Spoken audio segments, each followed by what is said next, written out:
Parfait. Donc voilà, donc, la fois passée, nous étions sur la question 3. Il fallait montrer que l'union F union H est un sous-jacent vectoriel de E si et seulement si F est inclus dans H et H inclus dans F. Donc, qu'en est-il de l'union en fait? Donc, on sait que la somme, je disais la fois passée que la somme de deux espaces vectoriels est un espace vectoriel. L'intersection de deux espaces vectoriels est un espace vectoriel. Mais qu'en est-il de l'union de deux espaces vectoriels? On va schématiser cela. J'espère que vous savez c'est quoi l'union. Donc, l'union, qu'on met F et H, c'est quoi l'union F union H? En fait, F, c'est ça. Voilà, disons F, c'est ça. F seul. H seul, c'est ça. Ça, c'est H seul. F union H, c'est la croix. F union H, c'est l'ensemble des deux. Ça, c'est F union H. F union H, c'est les deux en même temps. Genre, c'est la croix. C'est la croix là qui désigne F union H. Maintenant, la question est, est-ce qu'une croix est un espace vectoriel? Est-ce qu'une croix est un espace vectoriel? La réponse. Voilà, l'union n'est pas toujours, ça se fait voir schématiquement, l'union n'est pas un espace vectoriel. En tout cas, pas toujours. Voilà, pas toujours. Et on le voit clairement parce que quand je prends un élément de. Cet élément, c'est un élément de F union H. Cet élément, je l'appelle Is. Cet élément, c'est un élément de F union H. Et vous voyez que quand je fais la somme, je fais Is plus Y, par exemple. Is plus Y, peut-être il est là. Il n'est plus dans F union H. Il sort. Donc, Is appartient à F union H parce qu'il est sur F. Y est dans F union H parce qu'il est sur H. Mais la somme, vous voyez dans l'exemple que j'ai mis, Is est dans F union H. Y est dans F union H. Mais on voit bien que avec le dessin que j'ai fait, Is plus Y n'est pas dans. On voit que l'union n'est pas forcément un espace vectoriel. Mais l'union n'est pas forcément un espace vectoriel. Voilà. Donc F union H, dans ce cas, dans le cas que j'ai dessiné, ce cas n'est pas quoi? Un espace vectoriel. Mais regardez, voilà, parce qu'il n'est pas stable, pas combiné, non, effectivement. Mais regardez, si, mais quand même, l'idée, c'est, regardez, si F était dans H, si jamais F était une partie de H, quand on fait F union H, on aurait quoi dans ce cas? Si F était une partie de H, F union H serait égal à quoi? Qu'est-ce que je dis là? Si F, ça serait égal à H, ou bien. Il serait donc un espace vectoriel, puisque H est un espace vectoriel. Ou bien si H, c'est ça. Ou bien si H était dans F, alors F union H serait égal à quoi? Serait égal à F, et donc ce qu'on aurait un espace vectoriel. C'est pour cela, en fait, qu'on vous demande, ça c'est des idées, hein, je n'ai même pas encore commencé la plus, c'est quelques idées que j'essaie de vous donner. Voilà, pour que vous compreniez ce qu'on va vous faire en fait. F union H est un seul vectoriel si et seulement si F est inclus dans H ou H est inclus dans F. C'est ça. Donc c'est les seuls cas en fait. On m'a montré que c'est les seuls cas où ça marche en fait. Excusez-moi, j'ai un rhume chaud.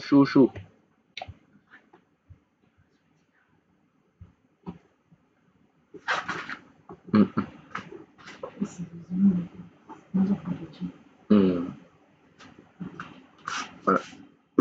Donc F union H est un sous-espace vectoriel de E si et seulement si F est inclus dans H ou H est inclus dans F. Voilà, on va faire la preuve ensemble. Donc on parle du si et seulement si, ça veut dire une équivalence. Ça veut dire que vous devez faire la descente, aller dans ce sens, vous devez aussi aller dans l'autre sens. On va ensemble aller dans le sens le plus facile pour moi, donc je vais aller dans ce sens d'abord. Je vais aller dans ce sens, le sens où on vient de parler. Voilà, donc je vais commencer par le plus facile.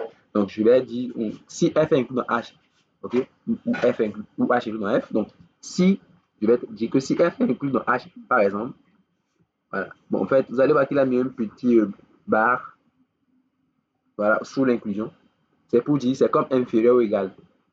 En fait, ça dépend du cours que vous exploitez. Ça dépend du cours que vous exploitez. Donc, on met dans certains cours, je vais essayer d'en parler un peu. Et dans certains cours, je mets dans une parenthèse ici. Dans certains cours, quand vous voyez A inclus dans B comme ça, Ok, ça signifie que dans cette notion de vue, A est strictement inclus dans B. Donc, c'est d'un coup, ça veut dire ça. Quand je dis strictement inclus dans B, ça veut dire que A est dans B. Ça veut dire que A est inclus dans B, mais que A n'est pas égal à B. Donc, A doit être, donc, c'est-à-dire A est différent, A doit être différent de B. Mais dans d'autres cours, quand on met A inclus dans B, ça peut être égal. Voilà. Donc, bon, ça dépendra donc de la logique. Donc, et quand, dans cette version de fait, quand on met A inclus comme ça dans B, ça signifie que A est soit strictement inclus dans B, ou A est égal à B, quoi. Donc, c'est un coup, c'est ça. Voilà. Donc, ça, c'est la première acceptation, on m'a dit 1. La deuxième acceptation, c'est que quand je mets A inclus dans B, ça inclut le cas, c'est au sens large. Donc, est compris au sens large. On dit que c'est le sens large. Est compris comme A peut être dans B égal, ou bien égal. Donc, là, on n'inclut pas l'égalité. On n'exclut pas plutôt l'égalité. Donc, A est compris comme A inclus ou égal. Inclus dans B ou égal à quoi? Ou égal à B, quoi. Donc là, l'égalité pour eux, c'est une inclusion, quoi. Bon, je ne sais pas trop si vous voyez ce que je veux dire, quand même. Voilà. Donc ici, dans votre cours, là, lui, pour lui, quand il va mettre inclus simple, pour lui, c'est strictement inclus, je pense. Donc, en tout cas, si vous voulez ne pas avoir de problème, bon, mettez inclus ou égal à chaque fois. Si vous voulez parler d'inclusion, comme ça, voilà. Donc, c'est juste un des détails, bon, on s'en fout pas mal. Donc, si f est inclus ou égal à h, ce sont que des détails, tout ça. Si f est inclus ou égal à h, dans ce cas, je dis que f union h fait quoi? Dans ce cas, c'est ce qu'on vient de raconter. Donc, le dessin, c'est comme si f est dans h. Donc, le dessin, c'est comme s'il y avait f, et puis bon, c'est dans h. Et donc, si tu fais l'inclusion, dans ce cas, que dis-je? Si tu fais l'union, si f est dans h et que tu fais l'union de f et de h, tu obtiens quoi? Alors, quand tu fais l'union f union h, tu obtiens f. Dans qu'est-ce que je dis là? Tu obtiens h, c'est ça? Qu'on ajoute à f, h, on obtient h, qui est un espace vectoriel. À la base, h est un espace vectoriel. Hein. Ok, donc la base c'est que soit f et quoi? Et h, des espaces quoi? Des sous-espaces vectoriels de E. Voilà, on va dire comme ça.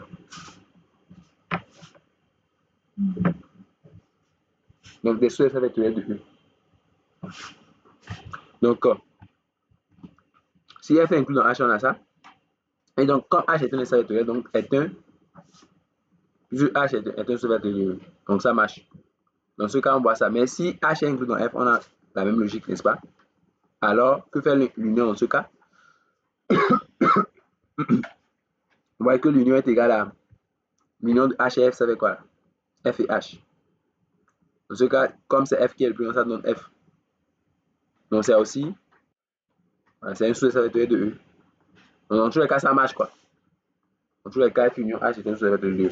Donc le premier sens là, genre le sens de là à là est fait. Maintenant, il faut faire le deuxième sens.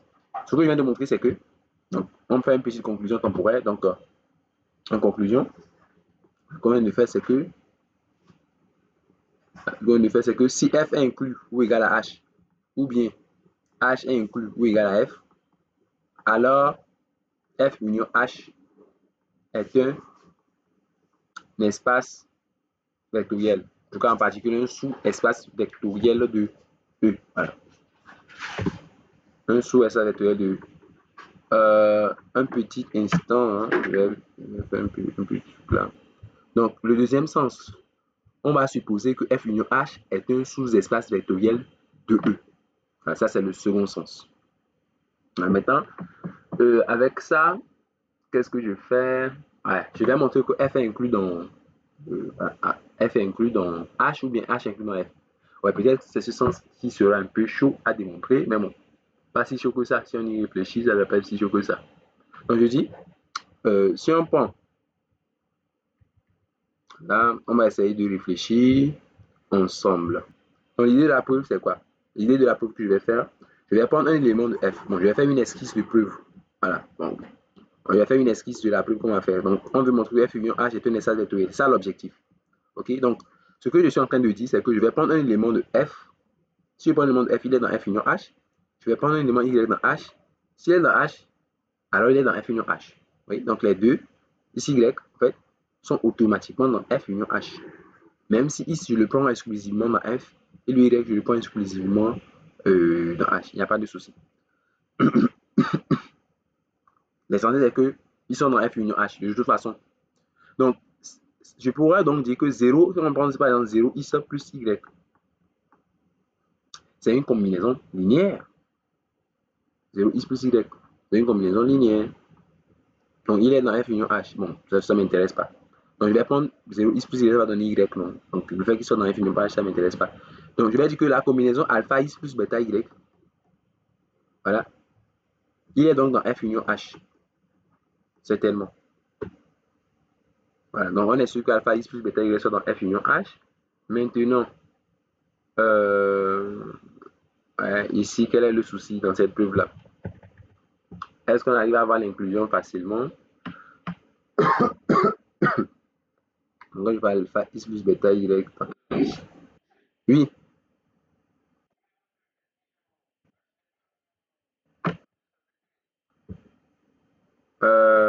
Non, en fait, ce que je veux montrer, c'est que F est inclus dans H ou H est inclus dans F.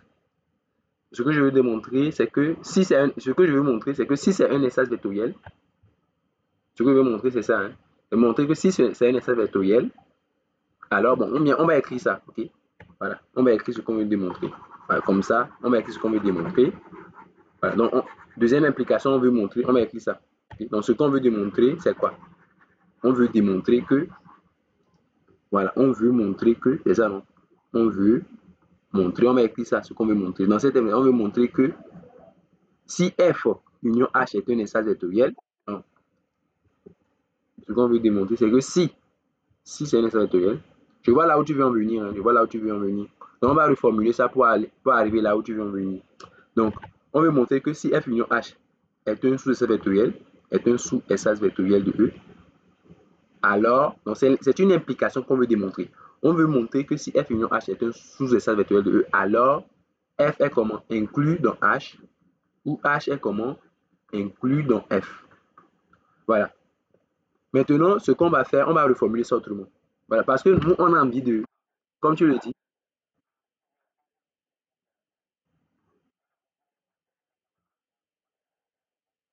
oui, c'est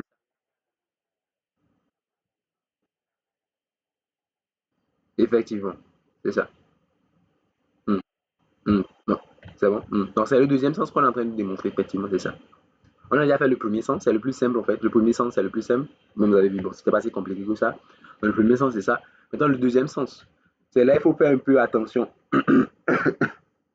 Donc, en fait, je vais transformer le problème en un problème où on va montrer que F union H n'est pas un espace vectoriel. Mais il faut savoir faire la transformation. En fait, voilà, je vais faire la chose ici, c'est pas trop. Est-ce que vous savez ce qu'on appelle la contraposée d'une implication? La contraposée d'une implication.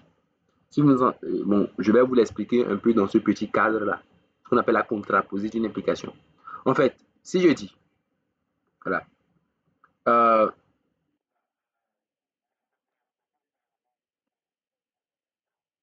oui,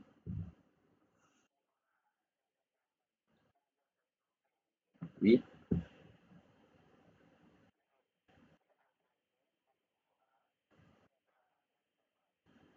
c'est ça la contraposée. C'est Q by 1, voilà, c'est ça. Donc, bon, si on veut expliquer ça par exemple, nous savons par exemple que si, je sais pas trop, je vais donner une vérité mathématique, bien, une vérité universelle. Si deux droites sont orthogonales, alors le produit scalaire est nul. Ouais, on sait par exemple ça. On sait que euh, si U est orthogonal à V, alors le produit scalaire U scalaire V est égal à 0. Tout le monde sait ça. La contraposée, c'est quoi? Ça veut dire que si jamais U scalaire, autrement dit, si U scalaire V est comment? Est différent de 0 ou bien, alors U n'est pas orthogonal à U. Je vais barrer l'orthogonalité un peu dans le sens là, je barre ça. U n'est pas orthogonale à V. C'est ça la contraposée, quoi. C'est ça. Donc là, pour un énoncé mathématique, ou bien par exemple, si, si je suis malade, je vais à l'hôpital. Si je suis malade, par exemple, si je dis si je suis malade, alors je vais à l'hôpital. La contraposée, c'est si je suis malade, alors je vais à l'hôpital. Si, voilà, la contraposée, c'est quoi? Si je ne vais pas à l'hôpital, c'est que je ne suis pas malade.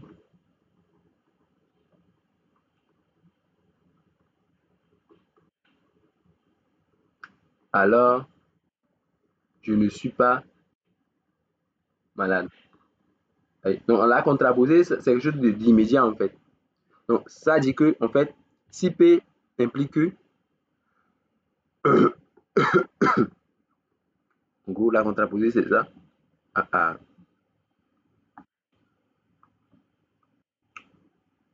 Dans la contraposée, je veux dire que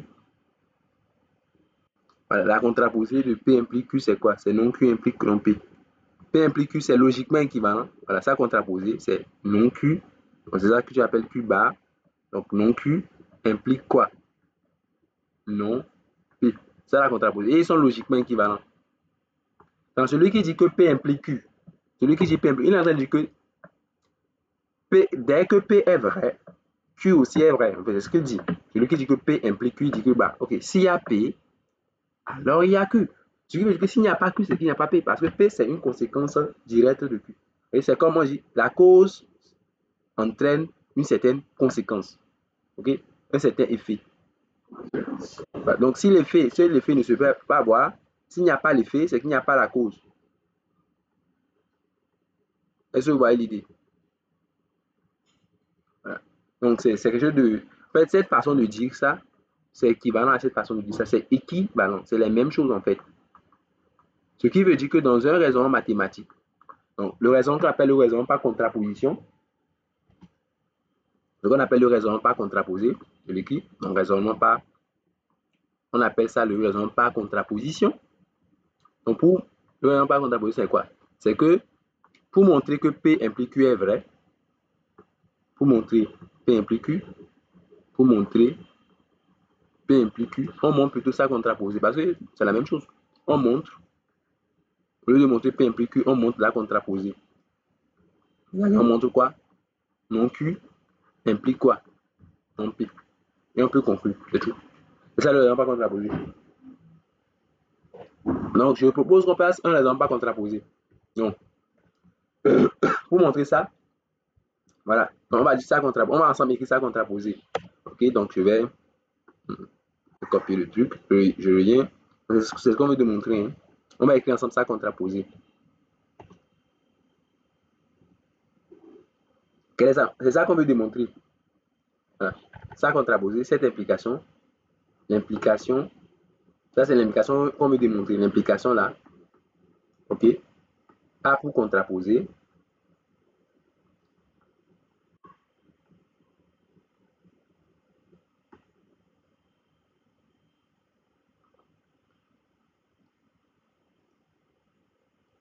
Montre-moi quelle est la contraposée de ça.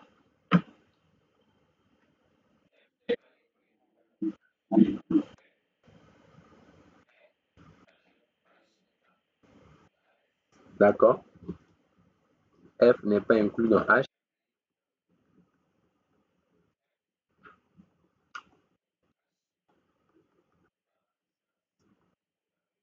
C'est ça.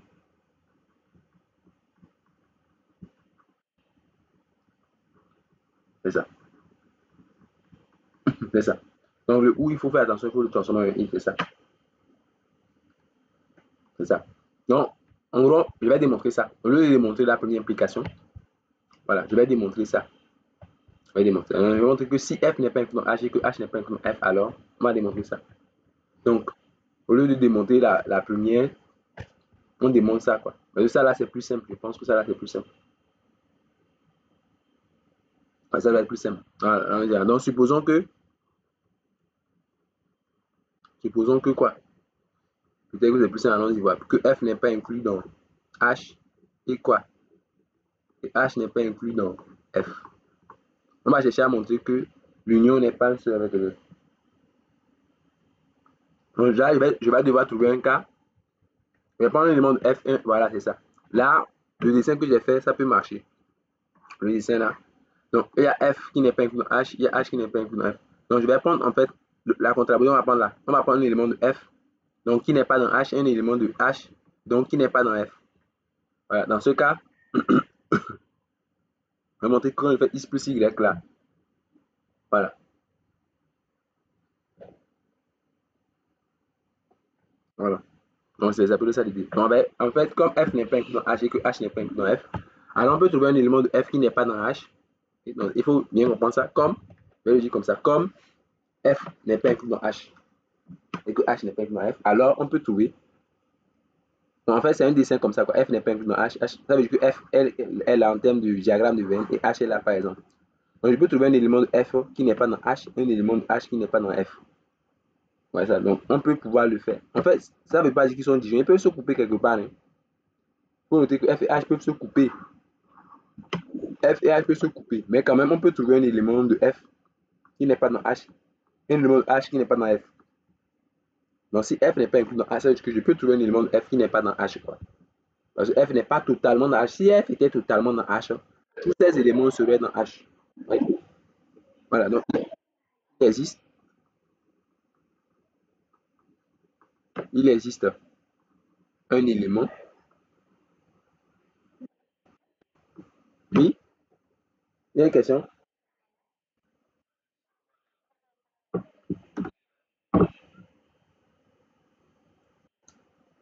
Oui, l'écran est là. On disait quoi? Donc, il existe un élément de l'un des espaces qui n'est pas dans l'autre parce que F n'est pas inclus dans H. Donc, il existe un élément X qui est dans quoi? Dans F avec X n'appartenant pas à quoi? À H. Notez bien que ce n'est pas tous les éléments qui sont comme ça, hein, parce que ouais, les éléments qui sont ici, là, ouais, qui sont à la fois dans F et H. C'est pour ça que je dis il existe. Ce n'est pas quel que soit. Il existe aussi, il existe un élément Y, voilà, l'élément Y, voilà, voilà, et qui n'appartient pas à F. Voilà. Maintenant, je vais montrer quand je fais X plus Y qui ne peut pas être dans F union H. Ouais, par exemple, X plus Y. Voilà. Je vais montrer que quand je fais X plus Y, il ne peut pas être dans F union H. Voilà. Donc, X plus Y. Donc, donnons un nom à X plus Y. Ce vecteur-là. On va lui donner un nom. OK. X plus Y. On va l'appeler U, évidemment. Il y a un Z. X, Y, Z, c'est plus joli. Il y a V comme vecteur. Bon, on s'en fout du nom qu'on lui donne. Posons V égale le vecteur. Posons V égale à X plus Y. On donne à V, on donne à X plus Y ben, le nom V. Je vais montrer que ce V là, ce X plus Y en fait, il n'est pas. Je vais montrer qu'il n'est pas dans comment? Il n'est pas dans F union H en fait. Je vais montrer ça. Vous même voyez ça schématiquement. Sur la figure, c'est clair. Il n'est pas dans F union H. F union H, c'est la croix. Pas dedans. Je vais le montrer. Il n'est pas dans F union. Est-ce que vous voyez? Oui, mais c'est que.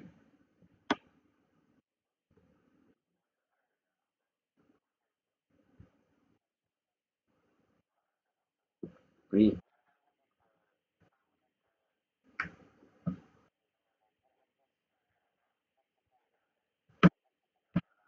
oui, oui,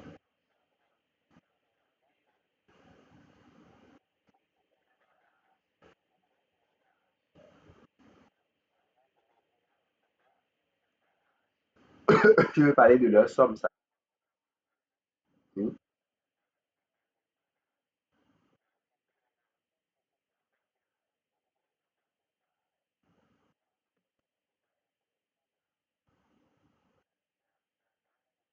oui,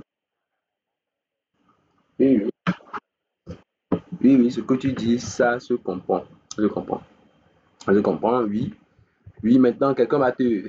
Ce que tu dis est clair. Hein. Maintenant, on peut te poser la question, ok, euh, pourquoi est-ce que, pourquoi est-ce que si is n'est pas dans F, ok, bon, is n'est pas dans F, bon, c'est is n'a pas, bon, je vais écrire ce qu'on a écrit. Donc, en fait, ce que tu es en train de dire, je vais essayer de l'écrire pour que tout le monde comprenne ce que tu dis. Donc, tu dis que is, par exemple, il est dans F, par exemple, Y, lui, n'est pas dans F. Et donc, X plus Y n'est pas dans F, c'est ça, non? J'ai compris. Voilà, par exemple. Maintenant, bon, les gens vont, quelqu'un peut toujours te poser la question, pourquoi en fait? Voilà, pour toi, peut-être c'est évident.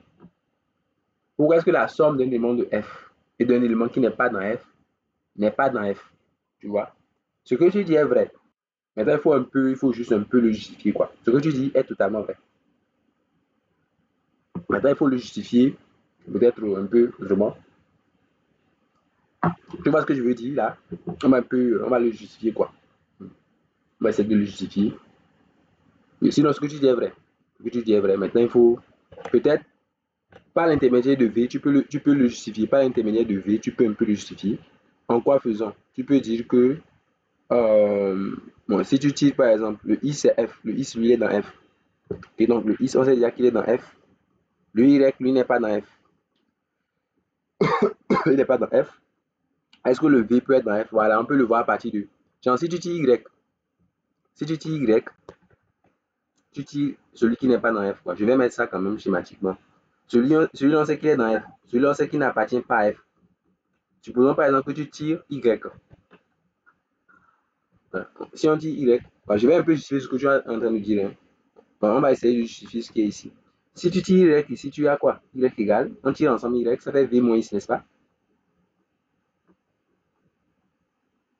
Maintenant, Is, on est sûr que Is est dans F. Vous savez que Is est dans F, non? Donc, si V est dans F, comme F est pas combinaison linéaire, Y serait dans F, non? Donc, si V, on voit que, genre, à partir de là, on voit que si jamais V était dans F, si V était dans F, ok? Donc, si jamais le V là, okay, si ce V ce qui n'est pas le cas. Hein. Si ce V était dans F, et si ce V était dans F, Y serait où? Y serait dans F comme combinaison linéaire, non? Parce que c'est une combinaison linéaire de quoi? De Y, de deux éléments de F, quoi. De deux éléments de F. Ce qui est absurde, n'est-ce pas? Ce qui est absurde, parce que Y, on sait qu'il n'est pas, tout le monde sait que Y n'est pas dans F, ou bien, on l'avait dit, Y n'appartient à F, ce qui n'est pas possible. Mais si V était dans F, Y serait dans F. Si V était dans F, Y serait dans F. Donc, comme, non, c'est comme une sorte de compatibilité. Donc, comme on sait que Y n'est pas dans F, c'est ça, non? Alors quoi? Alors V n'est pas où? Voilà, donc si tu veux le justifier rigoureusement, tu fais comme ça. Voilà. Donc, on fait la même chose pour l'autre. C'est la même astuce pour l'autre. Donc, pour l'autre, au lieu de tirer Y, on tire Is, quoi. Voyez, dans V, on sait que V, c'est Is plus Y. Donc, au lieu de tirer Y, on va tirer Is. Is, c'est V moins Y. Pour l'autre, on fait la même chose. Donc, Is, c'est V moins Y. Donc, Is, c'est V moins Y. Voilà, on sait que Y est dans quel espace là? Y lui est dans, je pense que c'est H. Y est dans H. Ok. Donc Y il est dans H. Ok. Donc on sait que le Y là, lui il est dans H. Donc, ça veut dire que si V était dans H, donc si ce V là était dans H, qu'est-ce qu'on aurait? Donc si V était dans H, alors il serait dans H. Mais on sait bien que il n'est pas dans H, non? Ouais, on sait que il n'est pas dans H, c'est ce que j'ai écrit ici. Donc comme on sait bien que il n'est pas dans H, donc comme il n'est pas dans H, comme on sait bien que il n'est pas dans H, alors ça veut dire que V n'est pas où? H. Donc tout le monde voit que V n'est pas dans H. V n'est pas aussi dans F. On l'a écrit ici. Donc au final, on voit bien que V n'est ni dans F ni dans H. Donc V, si V n'est pas dans F et V n'est pas dans H, est-ce qu'il peut être dans l'union? V n'est pas dans F, il n'est pas dans H. Il peut pas être dans l'union parce que l'union c'est ça. L'union, il y a F, il y a H. L'union c'est l'ensemble. Donc, s'il n'est pas dans F, il n'est pas dans H, il n'est pas dans l'union. Alors, V n'est pas dans leur union. Alors, V n'est pas dans F union H. V, c'est X plus Y. X plus Y. V, c'est ce que j'avais appelé X plus Y au début, tout début là. Le V, c'est lui qu'on appelle X plus Y, c'est lui ça. Alors que, alors que X, on avait pris, alors que X était dans F, Y était dans H. Donc, F union H n'est pas stable par combinaison linéaire. Parce que, voilà, on prend deux éléments. Genre, R dans F, donc, il est dans F union H. Hein. R dans F, donc, il est dans F union H. R dans H, donc, il est dans F union H aussi. Donc, vous voyez que il y a deux éléments de F union H dont la somme n'est pas dans F union H. F union H n'est pas, n'est pas stable par quoi? Pas stable par combinaison linéaire. Donc, ce n'est pas un essai vectoriel. Donc, F union H, voilà, n'est pas un essai vectoriel. On vient de démontrer que, on vient de démontrer en fait que, conclusion, ce que je viens de démontrer, en conclusion, ce que j'ai démontré, c'est que si F n'est pas inclus dans H et que H n'est pas inclus dans F, alors F union H n'est pas un essai vectoriel. Et par contraposé, vous obtenez une autre implication. Donc, par contraposé, la contraposée de ceci, par contraposé, on la contraposée de ceci. Donc, vous prenez, genre, donc F union H est un espace vectoriel. Ça veut dire quoi? Que F est inclus dans H ou H est inclus dans F. C'est le second sens.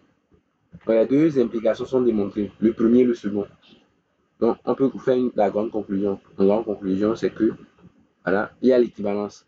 Donc, F union H est un, en fait, sous-espace vectoriel, bon, un espace, plus précisément, un sous-espace vectoriel, en fait, de E, veut dire que F est inclus dans H et, ou plutôt, H est inclus dans F. Est-ce que c'est bon pour tout le monde? Mais cette œuvre, elle demande un peu plus de. Voilà, c'est pour ça que c'est la dernière position. Ça demande un peu plus de réflexion, même. Donc, c'est ça, quoi. Donc, s'il n'y a pas de questions, on peut passer à genre, une autre preuve carrément. Et, euh, oui, oui,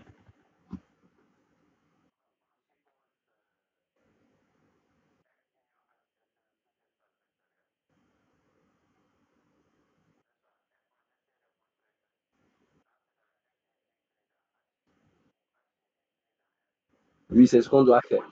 Oui, oui.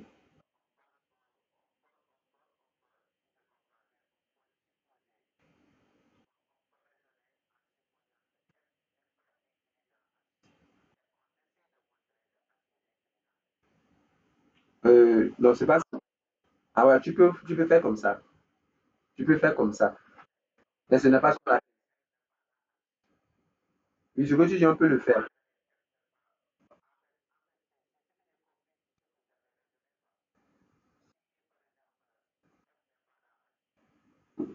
Oui.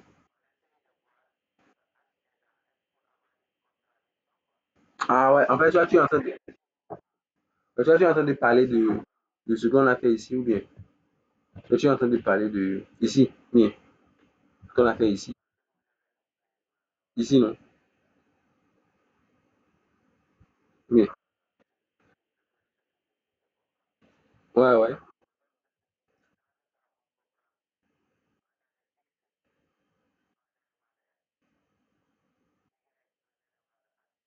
Mm,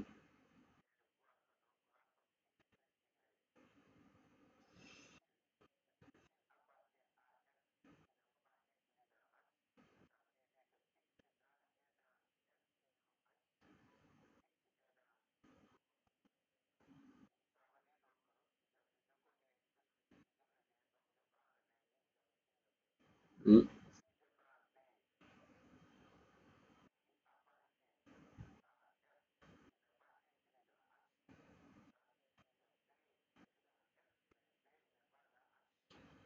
oui.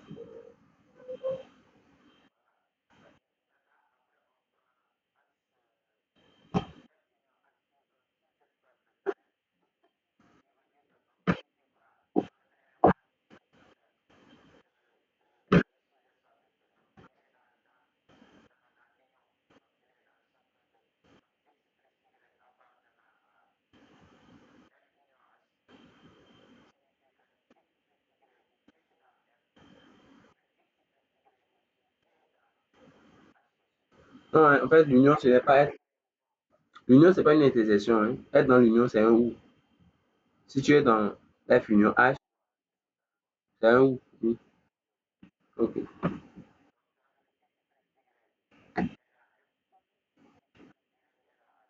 Oui.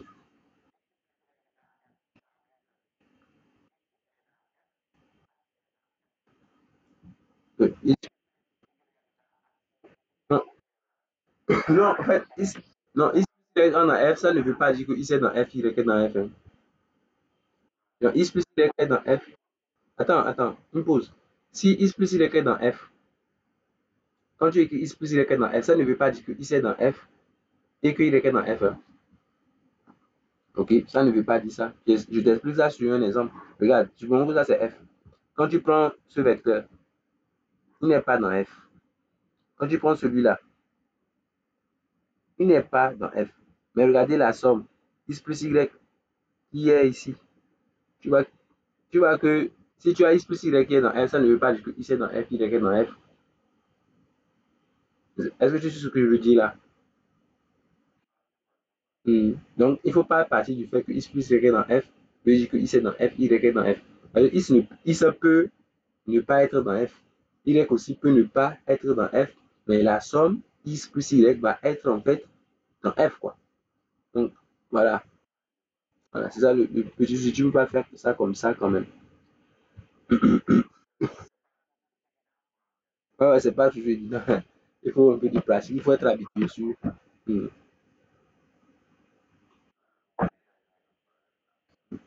Ok. Là, après, vous reprenez la preuve tranquillement, je pense. Ça doit aller. Si vous le suivez la vidéo, vous le prenez, ça doit aller quand même. Ça, les mathématiques, euh, ça ne se. Genre, c'est vrai, tu vas suivre un cours, c'est bon. Euh, tu vas lire des livres, c'est bon, mais le plus important, c'est de faire, c'est de pratiquer, faire la pratique. Donc, après, vous pratiquez beaucoup, je pense que ça doit aller.